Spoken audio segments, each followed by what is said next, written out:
दुनिया के इतिहास में ऐसी अनेकों अद्भुत और रहस्यमयी घटनाएं दर्ज है जिनकी निशानियां आज के आधुनिक मानव समाज को हैरान करने के साथ ही सोचने पर भी मजबूर कर देती है। गहरी शोध और पड़ताल के बाद सामने आने वाली इस तरह के कई घटनाओं के खुलासों ने एक तरफ जहां वैज्ञानिकों और इतिहासकारों को झकझोर कर रख दिया, तो कई ऐसे सवाल भी खड़े कर दिए जिनके जवाब एडवांस टेक्नोलॉजी से लैस आज का इंसान अभी तक नहीं ढूंढ सका है। ऐसी ही कई घटनाओं में से एक घटना थी प्राचीन मानव सभ्यता सिंधु घाटी के ऐतिहासिक नगरों का नष्ट होना। शोधकर्ता हैरान थे कि इतनी एडवांस सभ्यता जो कई मामलों में आज के आधुनिक लोगों से आगे थी, ऐसी सभ्यता आखिर नष्ट कैसे हो सकती है। इस सवाल का जवाब जानने के लिए शोधकर्ताओं ने इस सभ्यता के सभी घरों और गलियों पर गहराई से शोध किया, जिसमें कई जगहों पर वैज्ञानिकों को पशु पक्षियों, जानवरों और इंसानों के कंकाल मिले।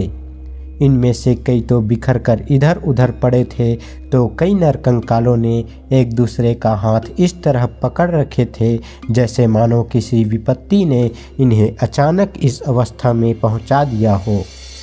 लेकिन आखिर इतने समृद्ध नगर का ये हाल कैसे हुआ? इसके जवाब में कुछ वैज्ञानिकों ने भूकंप और सिंधु नदी में आई भयानक बाढ़ को वजह बताया, तो वहीं कुछ शोधकर्ताओं ने यहां अकाल के कारण खेती नष्ट होने और उसकी वजह से लोगों के पलायन करने की थ्योरी को समझाया, जिस पर हम पिछली वीडियो में बात कर चुके हैं। लेकिन इन सब के बीच एक ऐसी खोज निकलकर सामने आई जिससे वैज्ञानिक भी भौचक्के रह गए। ये खोज की 12 साल तक भारतीय पौराणिक ग्रंथों और नगर के तमाम सबूतों का अध्ययन करने वाले ब्रिटिश मूल के भारतीय शोधकर्ता डेविड डेवनपोर्ट ने। इन्होंने अपनी किताब एटॉमिक डिस्ट्रक्शन इन 2000 BC में बेहद ही चौंकाने वाला खुलासा करते हुए लिखा कि इस नगर के अवशेषों से यह पता चलता है कि ये 1500 डिग्री सेल्सियस जितनी तपिश के संपर्क में आकर गलने के बाद फिर ठंडे होकर जम चुके हैं। ये बिल्कुल ज्वालामुखी से निकलने वाली लावा जैसी ही प्रक्रिया है। डेविड के अलावा रूस के शोधकर्ता एकोरबोव्स्की ने भी अपनी किताब रिडल्स ऑफ एंशिएंट हिस्ट्री में बताया कि उस मानव कंकालों में किसी भी प्राकृतिक रेडिएशन की तुलना में 50 गुना ज़्यादा रेडियो एक्टिविटी के सबूत पाई गई है।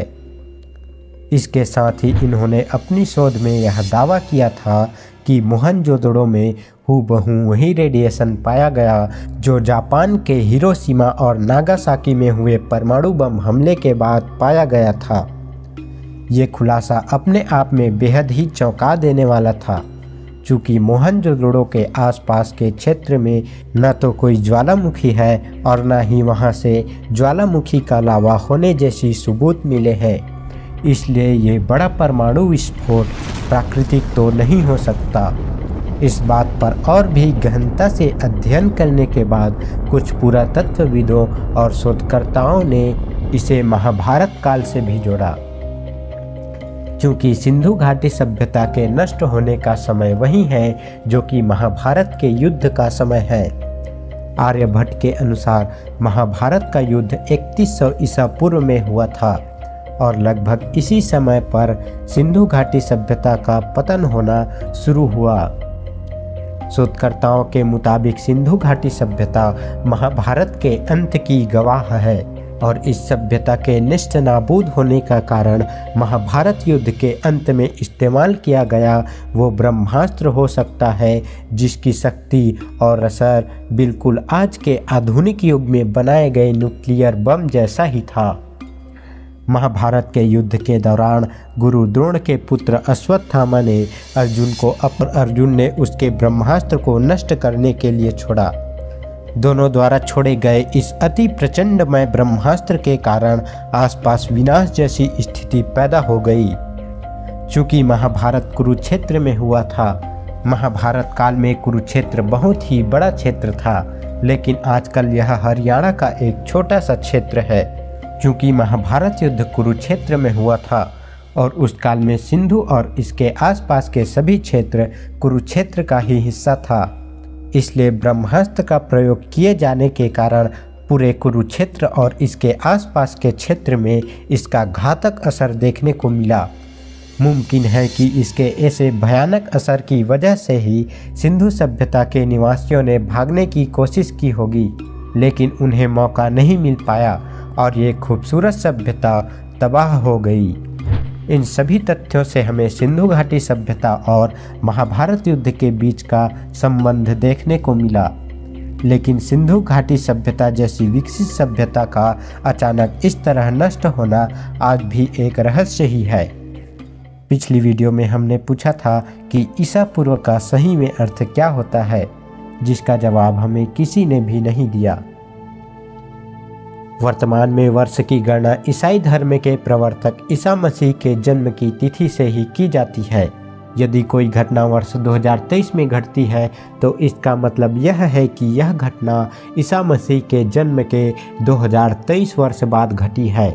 ईसा पूर्व को अंग्रेजी में बिफोर क्रिस्ट या बीसी कहा जाता है।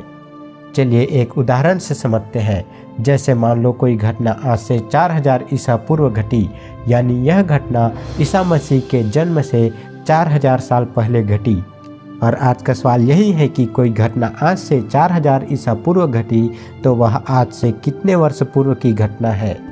उम्मीद है कि यह वीडियो आपको पसंद आया होगा। हमारी आगे आने वाली वीडियो देखने के लिए चैनल को सब्सक्राइब जरूर कर लें।